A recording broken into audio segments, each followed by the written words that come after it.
राधे राधे मित्रों, जय श्री कृष्णा। आज आप श्रवण करेंगे वैशाख मास महात्म्य अध्याय कथा 2।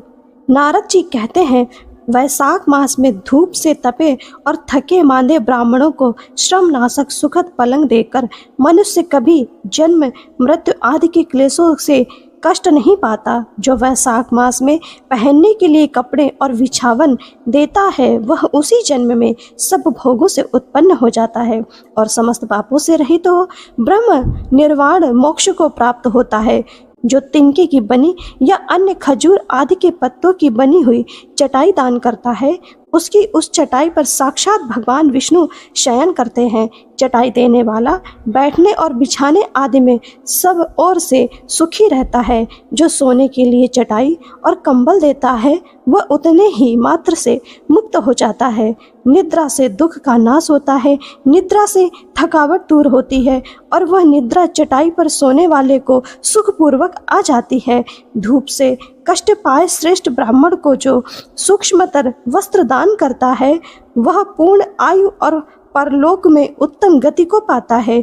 जो पुरुष ब्राह्मण को फूल और रोली देता है, वह लौकिक भोगों का भोग करके मोक्ष को प्राप्त करता है।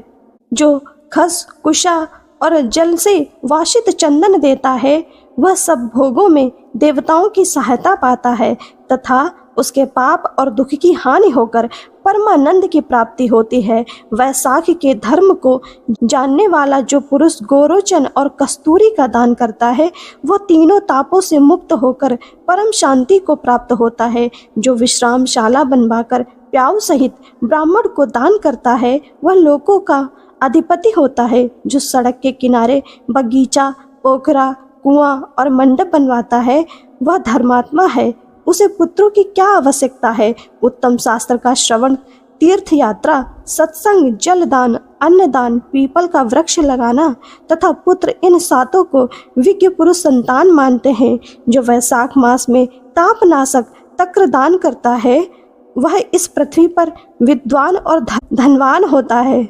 धूप के समय मट्ठे के समान कोई दान नहीं, इसलिए रास्ते के थके मांदे ब्राह्मण को मट्ठा देना चाहिए। जो वैशाख मास में धूप की शांति के लिए दही और खांड दान करता है तथा विष्णु प्रिय वैशाख मास में जो स्वच्छ चावल देता है, वह पूर्ण आयु और संपूर्ण यज्ञों का फल प्राप्त होता है।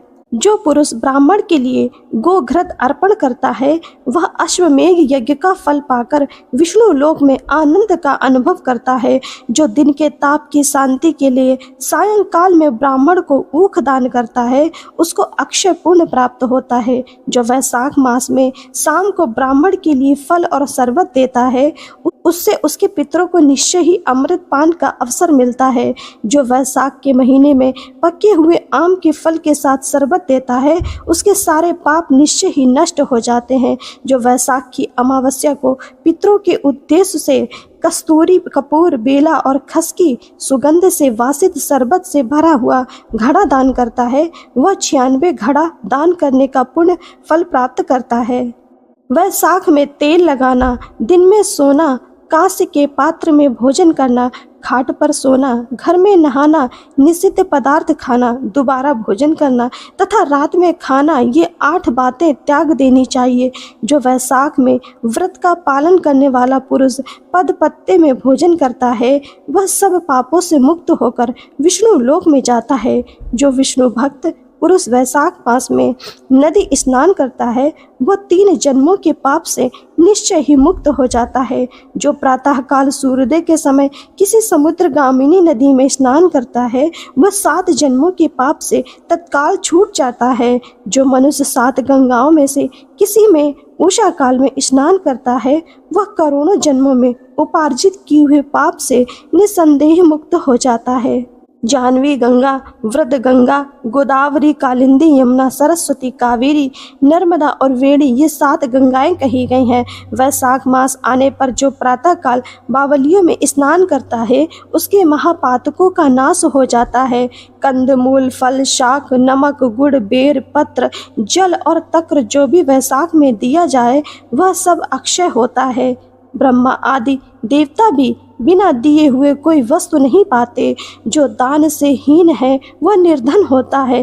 अतः सुख की इच्छा रखने वाले पुरुष को वैशाख मास में अवश्य दान करना चाहिए। सूर्य देव के मेष राशि में स्थित होने पर भगवान विष्णु के उद्देश्य से अवश्य प्रातः काल स्नान करके भगवान विष्णु की पूजा करनी चाहिए। कोई महिरथ नामक एक राजा था जो कामनाओं में आसक्त और अजितेंद्रिय था। वह केवल वैशाख स्नान के सुयोग से स्वतः बैकुंठ धाम को चला गया। वैशाख मास के देवता भगवान मधुसूदन हैं, अतएव वह फल मास है। वैशाख मास में भगवान की प्रार्थना का मंत्र इस प्रकार है। मधुसूदन देवेश वैशाखे मेषगे रवो प्रातः स्नानम करिष्यामि निर्विघ्नं कुरु माधव।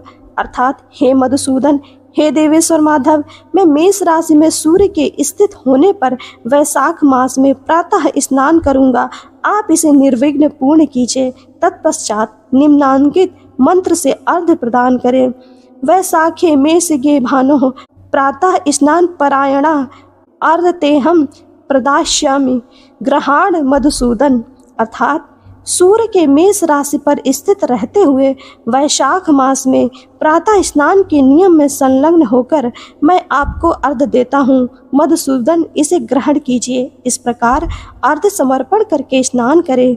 फिर वस्त्रों को पहनकर संध्या तर्पण आदि सब कर्मों को पूरा करके वैशाख मास में विकसित होने वाले पुष्पों से भगवान विष्णु की पूजा करें।